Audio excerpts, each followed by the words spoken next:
Maayong adlaw kanyong tanan nga mga nagpaminaw karon ining tulumanon, kini ang akong suliran. Ilabi na kaninyo Dr. ni Ubra ug Attorney Ellen Bathan. Ingon man sa mga artista nga maghatag og kinabuhi nining akong suwat suliran. Ako si Junjun, 33 anyos. Biyudo ug may 5 ka mga anak. Usa ko ka construction worker. Taga Ramon Magsaysay, Zamboanga del Sur. Punto legal kini akong suliran. Ang ako mga anak god, gikuha man sa akong ugangan. Aron ninyo hisabtan, ingon nini ang mga panghitabo.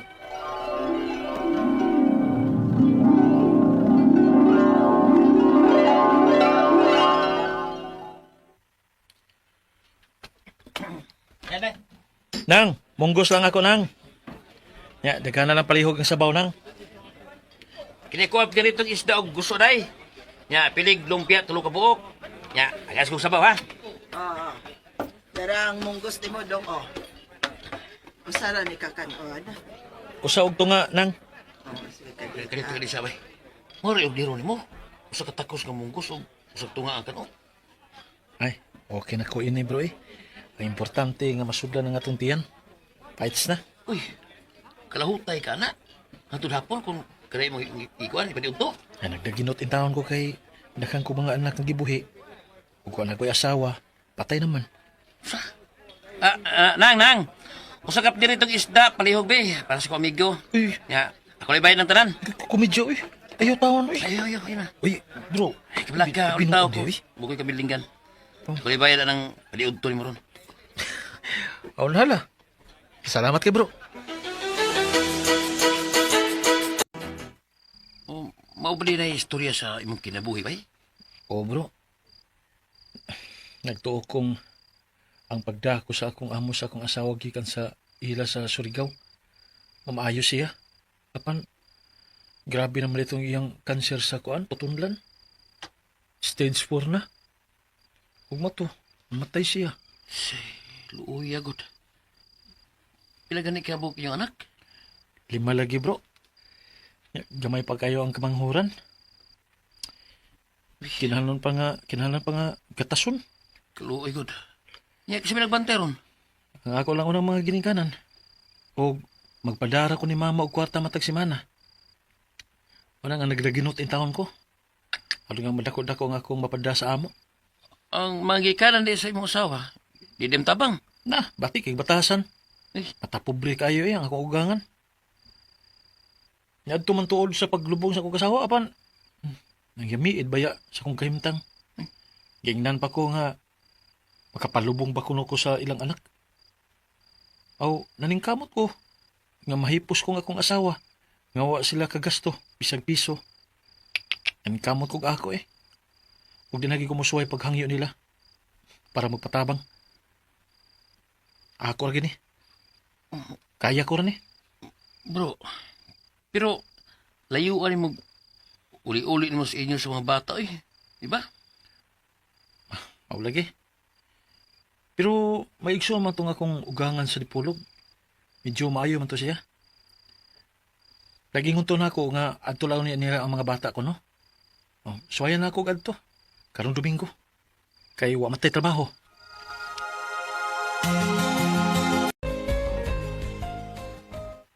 Giingnan ta na bitaw ka. Nga dadaan na lang mga bata din sa dipolog. Aron dili ka na magsigig uli-uli sa inyo ba? Mabisita ra nimo dayon mga bata din kay dool ra sa imong trabahoan.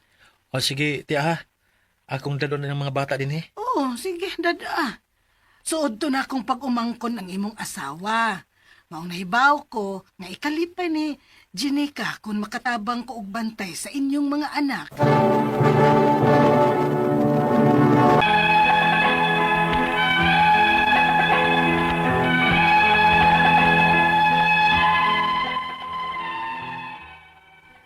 Tuod man, nakuha ko gid ang ako mga anak gikan sa akong mga ginikanan. Ug dito na ko gibilin sa iyaan sa akong asawa nga dool sa akong trabahoan. May gipamati na sabgod ang akong inahan, mao nga dili niya kaya nga mobantay sa akong 5 ka mga anak. Lipay kayong ako mga anak nga dugol nami. Ugon niya. Oh, dili magilog. Dili magilog. Apod baya mo ana ha, fried chicken. Nahinay lang. Matukan baya mo. Matukan baya mo pag hinahinay mo sa pagkaon. Ah, kadit. Kisa, uy. Si Isil man yung nanawag. Kadya sa si Ate Isil din yun. Tawag. Hello, Sel. Nagjunjun. Uli sa diri sa ato, Noy, kay si Mama nagluya. Ha? Nasakit si Mama, Noy, ug nagsigig pangita ni mo. Unsa? O sige, sige.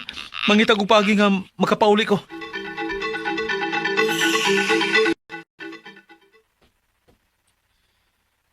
Oy, wag yun na'y problema dong, Junjun. Uli alang una tong imong inahan dito. Ug ako na'y bahala sa mga bata. Salamat kay tiya.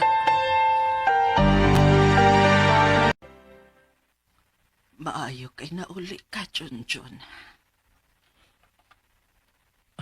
Maantos magunta ka ma. Pinangga man ka iti ka. Ang mga bata, imo kibiyaan. Kaluoy aron. Kesa may nagpantay ato. Tuwa man ang iyaan ni Jenny ka ma. Okay ra sila dito. Ayaw pagdugay din balikan ang mga bata. Mas importante ang mga bata. Okay na ko nga imong gituaw, Jun. Ma.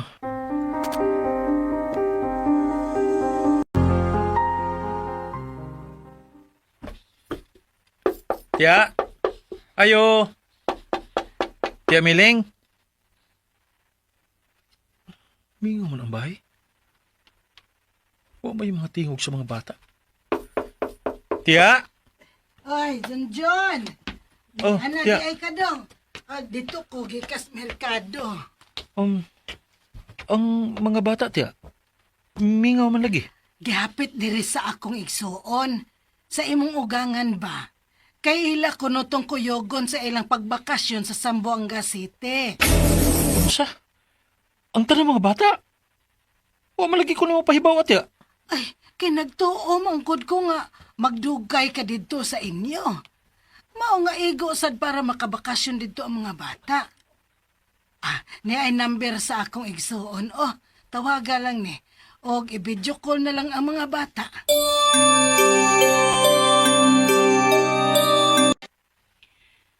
Maayo ra ang mga bata diri sa Surigao.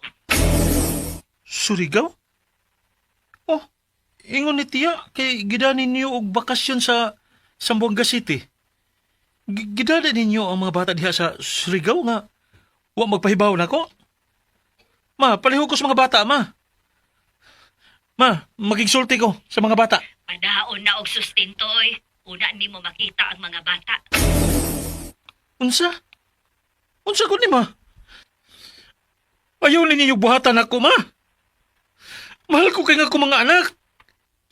Ibalik ninyo sila nako.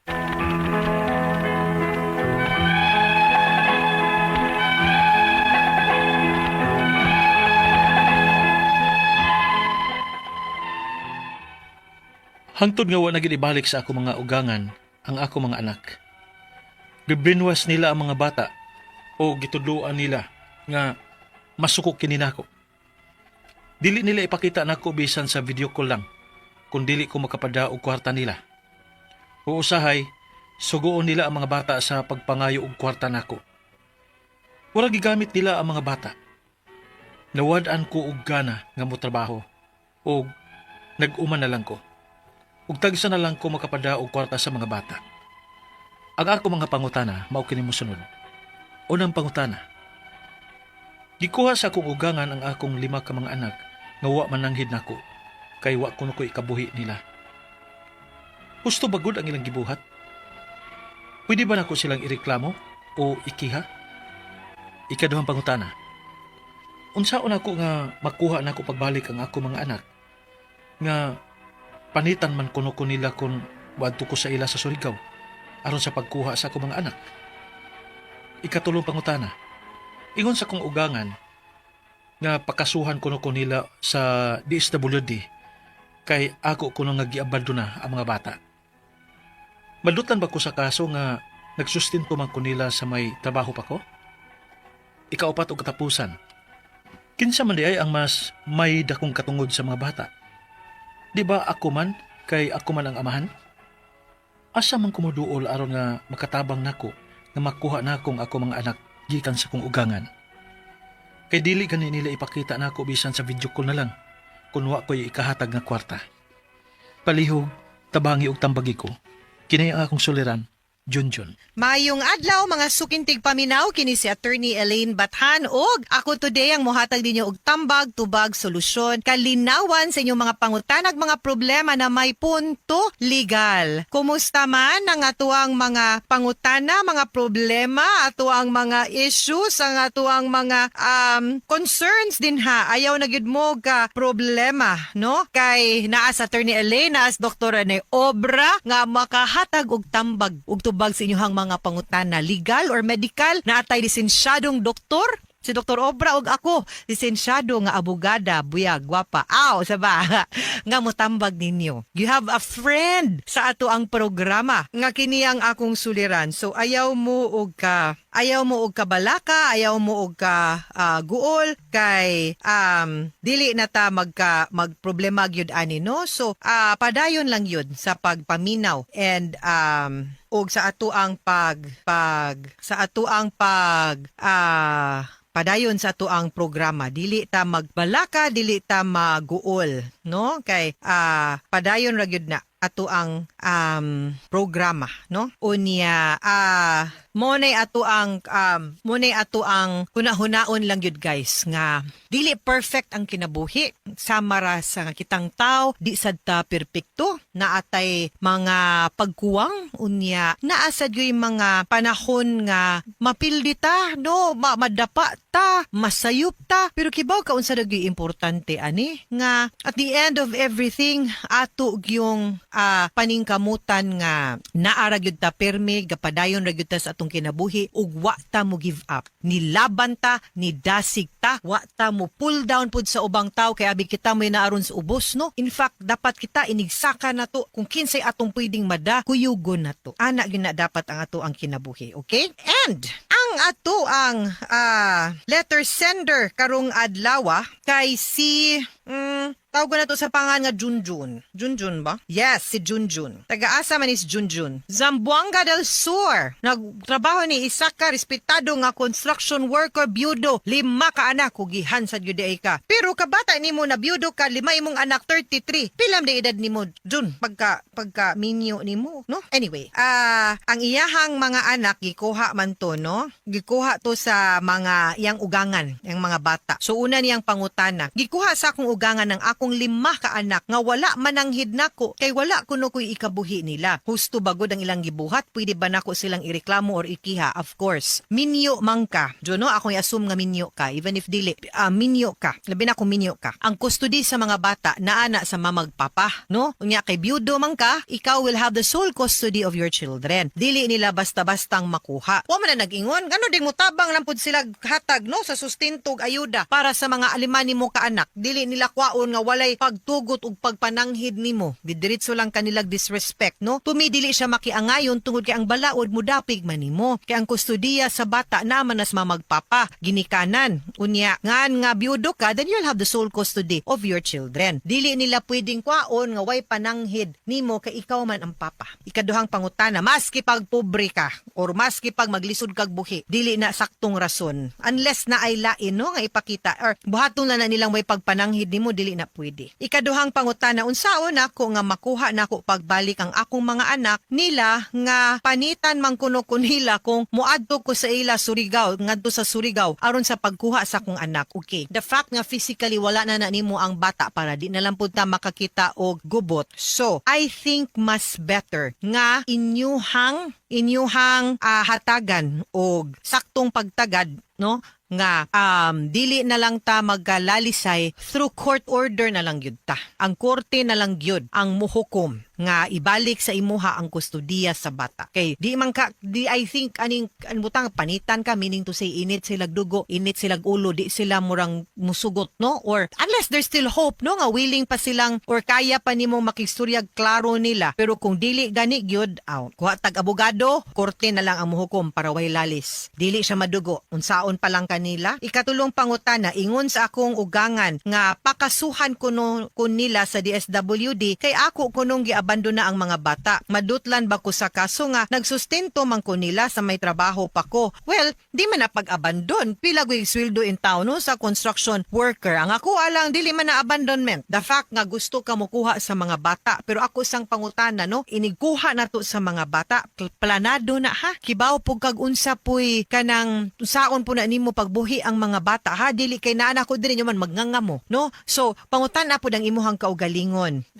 John, kung kaya ba nimo nga mabuhi po ni lima ra ba ni kabuok di ra balalim unya kanira bang construction worker ta dili sa ingon pero it's a reality nga dili pod fixed ang atong sweldo kay kung wa poy mukuha na to wa mangontrata na to wa pod tay sweldo so paminawag tarong gyud tan-awag tarong kung unsay maayo garbo na lang ba nimo or kaya gyud nimo kay dili lalim lima ni kabuok ang mga bata ha unya labi na kung nasad sila saktong pangidaron but I'm not saying na i-abandon nimo pwede man gud ni nga hinay-hinaya nimo maybe you don't want nga kwaon sa nimo but at least establish a good relationship sa ilaha nga makaduaw ka or hangyoon baron nimong pabakasyonon nimo every now and then sa inyo kanang ana ba slowly baby steps para lang mahusay ba nga kanang and we will get there slowly ha ikaupat og katapusang pangutana kinsa man di ay ang mas naidakong katungod sa mga bata di ba nga ako man nga amahan asa man kumuduol aron makatabang nako nga makuha ko ang akong mga anak gikan sa akong mga ugangan kay dili gani nila ipakita nako bisan sa video call na lang kung wala ko ikahatag nga kwarta nila mo lagi naong sa ning kwarta ning mga lulug-lula piragaba oy ngano man gid mong gamiton man na nimong bata milking cow ninyo so muna akong giingon nimo nga kung duol tag DSWD mukuha ta og abogado and then para mutabang I am very sure nga mudapig nimo ang balaod kay ikaw ang amahan sa bata the practical side nga gusto pud nako pod nimong ipaminsar ug hunahon is ang imuhag yung capability nga mubuhi sa mga bata. Ang ako alang pwede gid nato hinay-hinayon ug hanayon, planohon nga maski pag dili sa right away makuha baron ang custody basta pwede lang nga makabisita, makabakasyon, makasturya, dili ka did-an mag video call unya hatag lang pug sustento pod paningkamot pod pero kung kaya gyud nimong buhion sila all 5 of them why not go ahead ratsadaha like I said mudapig man sa imuha ang balaod kala pwede gyud nimo makuha ang mga bata no so long as kaya pud nimo silang buhion in the same way or in a better way sa kinabuhi nga ilaha pong na tagamtam dinha silang lulug-lula sa side sa imuhang kanhing asawa kay usahay tan-awon sa gyud nato ang welfare gyud pud manggod sa mga bata. But of course, you have all the right as a father. Okay? Mga sukintig paminaw, hinaut unta nga namoy nakutlo na pagtulunan karong adlaw.